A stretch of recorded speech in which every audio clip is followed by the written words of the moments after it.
നമുക്ക് ഇന്ന് ഇച്ചിരി ഇരുന്ന് സംസാരിക്കാം. എനിക്ക് ഓൾമോസ്റ്റ് 25 വയസ്സായി.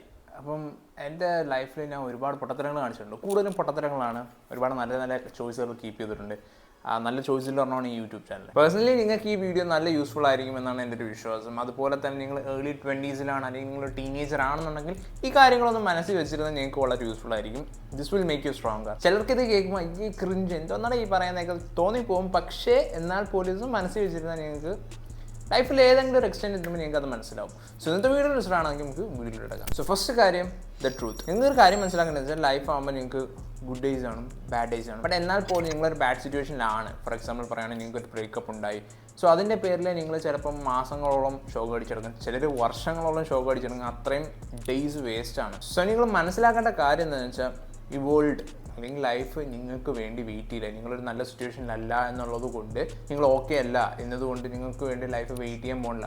Life goes on. നിങ്ങൾ ഈ പറഞ്ഞ ബാഡ് സിറ്റുവേഷൻ കുറച്ച് നാൾ കഴിഞ്ഞ് ഓവർകം ചെയ്യും, നിങ്ങൾ ഹീലാവും. പക്ഷേ കുറച്ച് നാൾ കഴിയുമ്പോഴത്തേക്ക് നിങ്ങൾ ആലോചിക്കും, റിഗ്രറ്റ് ചെയ്യും, ഇത്രയും ഡേയ്സിനെ വേസ്റ്റ് ആക്കി എന്നും പറഞ്ഞ് റിഗ്രറ്റ് ചെയ്യും. നിങ്ങളുടെ ലൈഫ് സ്പാൻ, ഒരു സാധാരണ ഒരു മനുഷ്യൻ്റെ ലൈഫ് സ്പാൻ 60 years എടുത്താൽ പോലും നിങ്ങളത് ഓരോ ഡേയ്സ് ആയിട്ട് എടുക്കുക കലണ്ടറിൽ അല്ലെങ്കിൽ എന്തെങ്കിലും എഴുതിയിട്ട് കഴിഞ്ഞാൽ വളരെ ചെറിയ രീതിയിലുള്ള എമൗണ്ട് ഓഫ് ഡേയ്സ് ആണ് നമുക്കുള്ളത്. അപ്പോൾ അതിലൊരു മെജോറിറ്റി ഡേയ്സ് ഷോക്ക് അടിച്ച് കളയാനാണെന്നുണ്ടെങ്കിൽ it's a waste of your life. Okay, അതുകൊണ്ട് നിങ്ങളിനി ഏത് ബാഡ് സിറ്റുവേഷൻ ആണെങ്കിൽ പോലും കട്ടിൽ തന്നെ കിടക്കാണ്ട് ചാടി എണീക്കുക, ചെയ്യേണ്ട കാര്യങ്ങൾ ചെയ്ത് തീർക്കുക. നിങ്ങളൊരു കാര്യം എപ്പോഴും മനസ്സിൽ വെച്ചേക്കുക, your past is in your head and your future is in your hands. Okay, അത് ഒരിക്കലും മറക്കരുത്. രണ്ടാമത്തെ കാര്യം, take care of your self. നിങ്ങളെ തന്നെ ടേക്ക് കെയർ ചെയ്യുക. അതായത് നിങ്ങളുടെ ബോഡി ടേക്ക് കെയർ ചെയ്യുക, നിങ്ങളുടെ മൈൻഡ്, നിങ്ങൾ ഇഷ്ടപ്പെടുന്ന സാധനങ്ങൾ, നിങ്ങൾ ഇഷ്ടപ്പെടുന്ന ആൾക്കാർ, ഇതെല്ലാം നല്ല രീതിയിൽ ടേക്ക് കെയർ ചെയ്യുക. ഈ പറയുന്ന കാര്യങ്ങൾ നിങ്ങളല്ലാണ്ട് വേറെ ആരും വന്ന് കെയർ ചെയ്യാൻ പോകണില്ല. അതുപോലെ തന്നെ നിങ്ങൾക്ക് എന്തെങ്കിലും നല്ലത് പറ്റി കഴിഞ്ഞാൽ ഒരുപാട് പേര് കൂടെ കാണും, ആഘോഷിക്കാനും ഒരുപാട് പേര് കൂടെ കാണും. പക്ഷേ നിങ്ങളുടെ ഭാഗത്ത് എന്തെങ്കിലും പണി വന്നു കഴിഞ്ഞാൽ അയ്യോ പാവം എന്ന് പറയാനായിട്ട് വളരെ കുറച്ച് പേരെ കാണത്തുള്ളൂ. കൂടെ നിൽക്കാൻ അതിലും കുറച്ച് പേരെ കാണത്തുള്ളൂ. അതുകൊണ്ട് നിങ്ങൾ തന്നെ സ്വയം കെയർ ചെയ്യുക. ഈ വേൾഡ് മൂവ് ഓൺ ചെയ്യും, പക്ഷേ നിങ്ങൾ അവിടെ തന്നെ നിന്നാൽ പോലും വേൾഡ് മൂവ് ഓൺ ചെയ്യും. അത് നിങ്ങൾ മനസ്സിലാക്കുക. അതുകൊണ്ട് നിങ്ങളുടെ ബോഡി, നിങ്ങളുടെ മൈൻഡ്, നിങ്ങൾ ഇഷ്ടപ്പെടുന്ന കാര്യങ്ങൾ, നിങ്ങൾ ഇഷ്ടപ്പെടുന്ന ആൾക്കാർ, ഇതെല്ലാം കീപ്പ് ചെയ്യുക, കെയർ ചെയ്യുക. മൂന്നാമത്തെ കാര്യം, ബിൽഡ് യുവർ സെൽഫ്. നിങ്ങൾക്കൊരു ആഗ്രഹമുണ്ട്, അല്ലെങ്കിൽ നിങ്ങൾക്ക് ഇങ്ങനൊരു സംഭവം നേടിയെടുക്കണമെന്നൊരു ആഗ്രഹം, ഭയങ്കര ആഗ്രഹം അല്ലെങ്കിൽ സ്വപ്നമുണ്ട്. പക്ഷേ നിങ്ങൾ അതിനെപ്പറ്റി ഒരു പ്ലാൻ ചെയ്തില്ല, ആ പ്ലാൻ ഒരു എക്സിക്യൂഷനിലോട്ട് കൊണ്ടുവന്നില്ല എന്നുണ്ടെങ്കിൽ നിങ്ങൾ ഈ നിൽക്കുന്ന സ്ഥലത്ത് തന്നെ നിൽക്കത്തുള്ളൂ. അതെന്നും ഒരു ആഗ്രഹം അല്ലെങ്കിൽ ഒരു സ്വപ്നമായിട്ടൊക്കെ നിൽക്കും. നിങ്ങൾ പിന്നെ ചെയ്യാം എന്ന് പറഞ്ഞ് നിന്ന് കഴിഞ്ഞാൽ നിങ്ങൾ മൂത്ത് നരച്ച് പോകത്തേ ഉള്ളൂ. പക്ഷേ നേരെ തിരിച്ച് നിങ്ങളത് ചെയ്ത് കഴിഞ്ഞാൽ നിങ്ങൾ എന്തെങ്കിലും ഭാവിയിൽ എവിടെയെങ്കിലും എത്തും. പക്ഷേ ഇവിടെ ആ സ്വപ്നം കണ്ടോണ്ടിരിക്കുമ്പോൾ അവിടെ തന്നെ എത്തുള്ളൂ. നേരെ തിരിച്ച് വേറൊരുത്തൻ ഇതേ സെയിം സ്വപ്നമുള്ള ഒരുത്തൻ അത് ചെയ്ത് അവൻ നല്ല നിലയിൽ എത്തുകയും ചെയ്തു. നാലാമത്തെ കാര്യം, വർക്ക് ഇൻ സൈലൻസ്. നമ്മുടെ ലൈഫിൽ ഏറ്റവും പവർഫുൾ ആയിട്ടുള്ള കാര്യം എന്താണെന്ന് വെച്ചാൽ അതൊരു പ്രൈവറ്റ് ലൈഫാണ്. അതായത് നമ്മൾ ചെയ്യുന്ന കാര്യങ്ങൾ അത് പ്രൈവറ്റായിട്ട് കീപ്പ് ചെയ്യുക. അതിപ്പം നമ്മൾ എന്തെങ്കിലും മറ്റുള്ളവരൊക്കെ അച്ചീവ് ചെയ്യാൻ പറ്റാതെ അല്ലെങ്കിൽ മറ്റുള്ളവരെക്കാട്ടും വെറൈറ്റി ഒരു കാര്യം ചെയ്യുമ്പോഴത്തേക്കും അവരാദ്യമേ നമ്മളെ നോക്കി ഭയങ്കരമായിട്ട് എന്തും കാണിക്കുന്നതെന്നൊക്കെ പറയും. അത് കഴിഞ്ഞ് പിന്നെ അത് നല്ല റിസൾട്ട് കണ്ടു വരുമ്പോഴത്തേക്കും അവൻ നമ്മളെപ്പോലെ ആവാൻ നോക്കും. പക്ഷെ അവനെ കൊണ്ട് അത് പറ്റത്തില്ല എന്ന് കാണുമ്പോൾ നമ്മുടെ ഉള്ളത് ഒന്നെങ്കിൽ തട്ടിപ്പറിക്കാൻ നോക്കും, അല്ലെങ്കിൽ നമ്മളതിലുള്ളത് അത് ഇല്ലാണ്ടാക്കാൻ നോക്കും. ഇതൊരു മാക്സിമം നമുക്ക് ഉള്ള കാര്യങ്ങൾ പ്രൈവറ്റായിട്ട് കീപ്പ് ചെയ്യുക. മോസ്റ്റ് റിലേഷൻഷിപ്പും മോസ്റ്റ് മാരേജ് ലൈഫ് ആണെങ്കിൽ പോലും അത് കൊളാവുന്നത് മൂന്നാമതൊരാൾ വരുമ്പോഴാണ്. റിലേഷൻഷിപ്പ് കേസ് വരുമ്പോൾ അതിപ്പം ബെസ്റ്റ് ആയിരിക്കാം, അല്ലെങ്കിൽ അവൻ്റെ ഫ്രണ്ട്സ് ആയിരിക്കും, അല്ലെങ്കിൽ അവളുടെ ഫ്രണ്ട്സ് ആയിരിക്കും ഇടയ്ക്ക് കയറുമ്പോഴായിരിക്കും. മാരേജിൻ്റെ കേസിൽ വരുമ്പോഴത്തേക്ക് ഇവരുടെ രണ്ടുപേരും ഫാമിലി മെമ്പേഴ്സ് ആരെങ്കിലും ഇടയ്ക്ക് കയറുമ്പോൾ, ഫ്രണ്ട്സ് ഇടയ്ക്ക് കയറുമ്പോഴായിരിക്കും അതൊരു ഡിവോഴ്സിലോട്ട് പോകുന്നത്. സോ ഞാൻ മാരീഡ് അല്ല, പക്ഷേ മോസ്റ്റ് കേസസ് അങ്ങനെയാണ്. അതുകൊണ്ട് പറയാണ്, മോസ്റ്റ് കേസസിൽ അങ്ങനെയാണ് മൂന്നാമതൊരാൾ വരുമ്പോഴാണ് ഇങ്ങനൊരു സിറ്റുവേഷൻ വരുന്നത്. അതുകൊണ്ട് ഒരു പ്രൈവറ്റ് ലൈഫാണ് എപ്പോഴും ബെസ്റ്റ്, എസ്പെഷ്യലി നിങ്ങളുടെ റിലേഷൻഷിപ്പ് കേസിൽ. അഞ്ചാമത്തെ കാര്യം, നിങ്ങളുടെ പാസ്റ്റ് നിങ്ങൾ മുമ്പോട്ട് പോകാതിരിക്കാനായിട്ട് നിങ്ങളുടെ തലയിൽ തൂങ്ങി കിടക്കുന്നൊരു ഭാരം മാത്രമാണത്. അപ്പോൾ അത് മാറ്റിയാൽ മാത്രമേ നിങ്ങൾക്ക് മുമ്പോട്ട് നീങ്ങാൻ പറ്റത്തുള്ളൂ. ഞാൻ നേരത്തെ പറഞ്ഞൊരു കാര്യം ഓർത്ത് വെച്ചിരിക്കുക, your past is in your head but your future is in your hands. നിങ്ങളുടെ കയ്യിലാണ് നിങ്ങളുടെ ഫ്യൂച്ചർ. അതുകൊണ്ട് കഴിഞ്ഞ ഒരു മിസ്റ്റേക്ക് അല്ലെങ്കിൽ നിങ്ങൾ മുമ്പ് ചെയ്തൊരു മിസ്റ്റേക്ക് ഓർത്തിരുന്ന് കഴിഞ്ഞാൽ അവിടെ ഇരിക്കത്തതേ ഉള്ളൂ. ഞാൻ പാസ്റ്റിൽ ഒരുപാട് മിസ്റ്റേക്സ് ചെയ്തിട്ടുണ്ട്. അതായത് അത് റിലേഷൻഷിപ്പ് ആവാം, അല്ലെങ്കിൽ ഞാൻ ചൂസ് ചെയ്ത കരിയർ രീതിയിലാവാം. സോ അത് ആലോചിച്ചിരുന്ന് കഴിഞ്ഞാൽ കുറച്ച് നാൾ എനിക്ക് ഇരിക്കേണ്ടി വന്നു.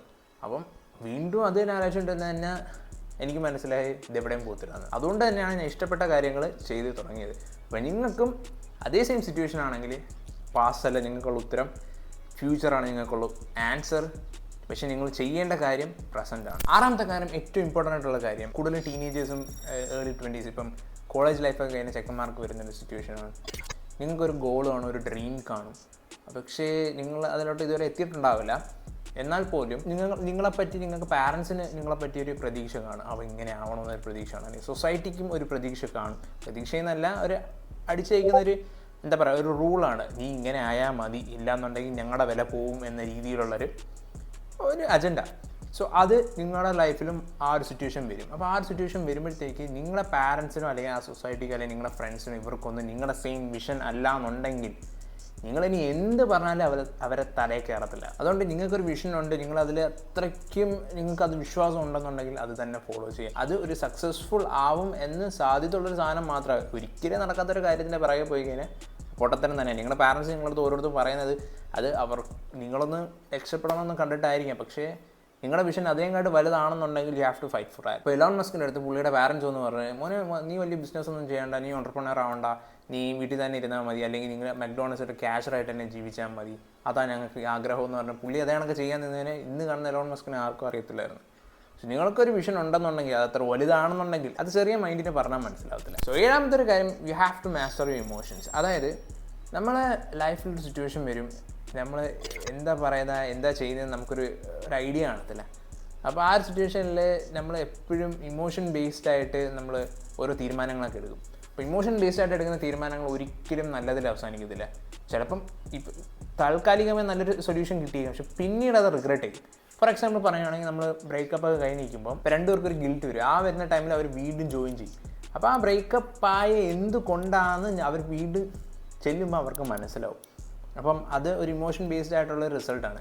അത് പിന്നീട് റിഗ്രറ്റ് ചെയ്യും. പിന്നീട് അത് ആദ്യമേ ഉണ്ടായ ബ്രേക്കപ്പിനെയും കാട്ടി ഹേർട്ടായിരിക്കും രണ്ടാമത്. നിങ്ങൾ ഒട്ടുമിക്ക സിറ്റുവേഷനിൽ ഇമോഷൻ ബേസ്ഡ് ആയിട്ട് റിയാക്ട് ചെയ്യുന്നതിനൊക്കെ ഒന്ന് ചിന്തിക്കാനും കൂടെ ഒരു അവസരം കൊടുക്കുക. ഓക്കെ, ഇങ്ങനെ ചെയ്താൽ പിന്നീട് ഇങ്ങനെ ഒരു സിറ്റുവേഷൻ വരുമല്ലോ എന്നും കൂടെ ചിന്തിക്കാം. എട്ടാമത്തെ ലാസ്റ്റ് ആൻഡ് ഫൈനൽ കാര്യം, നിങ്ങൾക്ക് സമാധാനം വേണോ, മൈൻഡ് യുവർ ഓൺ ബിസിനസ്. അതായത് നിങ്ങളുടെ ലൈഫ് നിങ്ങൾക്ക് മാത്രമുള്ളതാണ്. ഓക്കെ, അത് പ്രൈവറ്റായിട്ട് കീപ്പ് ചെയ്യണമെന്ന് ഞാൻ നേരത്തെ പറഞ്ഞു. അപ്പോൾ അതേ രീതിയിൽ തന്നെ നിങ്ങൾ പോവുകയാണെന്നുണ്ടെങ്കിൽ നിങ്ങൾക്ക് അത്യാവശ്യം നല്ല രീതിയിൽ പീസ്ഫുളും ഹാപ്പി ആയിരിക്കും. പക്ഷേ എന്നാൽ പോലും മറ്റുള്ളവരുടെ കാര്യത്തിൽ ഇടപെടാൻ നിങ്ങൾക്ക് ഭയങ്കര ത്വരയാണെന്നുണ്ടെങ്കിൽ അത് മാക്സിമം ഒഴിവാക്കുക. കാരണം എന്താ വെച്ചാൽ മറ്റുള്ളവരുടെ പ്രശ്നങ്ങൾ നിങ്ങളുടെ തലയിൽ എടുത്തു വെച്ചാൽ അത് നിങ്ങൾക്കൊരു സമാധാനക്കേടാണ്. സോ അങ്ങനെ ഒരു സ്വഭാവമുള്ള ഒരാളാണെന്നുണ്ടെങ്കിൽ അത് ഒരിക്കലും മാറാൻ പോകില്ല. ഫോർ എക്സാമ്പിൾ ഞാൻ ഏറ്റവും കൂടുതൽ ഇത് പറയുന്നത് ടീനേജേഴ്സ് അല്ലെങ്കിൽ ഫ്രണ്ട്സ് ഒരുപാടുള്ള ചെക്കന്മാർക്കാണ്. എൻ്റെ ഫ്രണ്ട്സിൻ്റെ എല്ലാവരുടെയും പ്രശ്നം എൻ്റെയും കൂടെ പ്രശ്നമാണെന്ന് പറഞ്ഞാൽ എല്ലായിടത്തും തലയിൽ വെക്കുന്ന എടുത്ത് ചാടി ഓരോ പ്രശ്നത്തിന് നമുക്ക് കൂട്ടി നിൽക്കുകയും പ്രശ്നങ്ങൾ കൂട്ടി കൊണ്ടുവരുന്ന ഒരാൾ കാണും. അയാൾക്ക് വേണ്ടിയിട്ടാണ് പറയുന്നത്. ഇപ്പം നിങ്ങളുടെ ഫ്രണ്ട്സിൻ്റെ ഒരു സിറ്റുവേഷൻ വന്നു, അയാൾ നിങ്ങളൊരു ഹെൽപ്പ് ചോദിച്ചിട്ടുണ്ടെങ്കിൽ ഓക്കെ ഹെൽപ്പ് ചെയ്യുക. അല്ലാണ്ട് ചാടിക്കയറി ഞാൻ സഹായിക്കാടാന്ന് പറഞ്ഞ് ചെന്ന് കയറി നിങ്ങൾ മിന്നൽ മുരളി ആവേണ്ട ആവശ്യമൊന്നുമില്ല. സോ മാക്സിമം അത് ഒഴിവാക്കുക. നിങ്ങളെ ഹാപ്പി ആയിട്ടും പീസ്ഫുള്ളായിട്ട് പോകണമെന്നുണ്ടെങ്കിൽ മൈൻഡ് യുവർ ഓൺ ബിസിനസ്, അതാണ് ഏറ്റവും ബെസ്റ്റ്. അത് എന്ന് മനസ്സിലാക്കിയോ അന്ന് മുതലാണ് ഞാൻ പീസ്ഫുള്ളായിട്ട് നിൽക്കാൻ തുടങ്ങിയത്. കാരണം അതിന് മുമ്പൊക്കെ ഞാൻ എല്ലാവരുടെയും എന്തെങ്കിലും സിറ്റുവേഷൻ കൊണ്ട് ഫിക്സ് ചെയ്യണം, അത് ശരിയാക്കി കൊടുക്കണം, അവരെ ഹാപ്പി ആക്കണം എന്നൊക്കെ പറഞ്ഞാണ് ഞാൻ ജീവിച്ചത്. അത് കറക്റ്റ് അല്ലാന്ന് പിന്നീട് എനിക്ക് മനസ്സിലായി. അപ്പോൾ അത് നിങ്ങളും കൂടെ മനസ്സിലാക്കിയാൽ നിങ്ങൾക്ക് എത്രയും പെട്ടെന്ന് മനസ്സിലാക്കുന്നു അത്രയും നല്ലത്. സോ ഇന്നത്തെ വീഡിയോ യൂസ്ഫുൾ ആയിട്ടുണ്ടെങ്കിൽ do like, share and subscribe. നമുക്ക് അടുത്ത വീഡിയോ പിന്നെ കാണാം. ബൈ.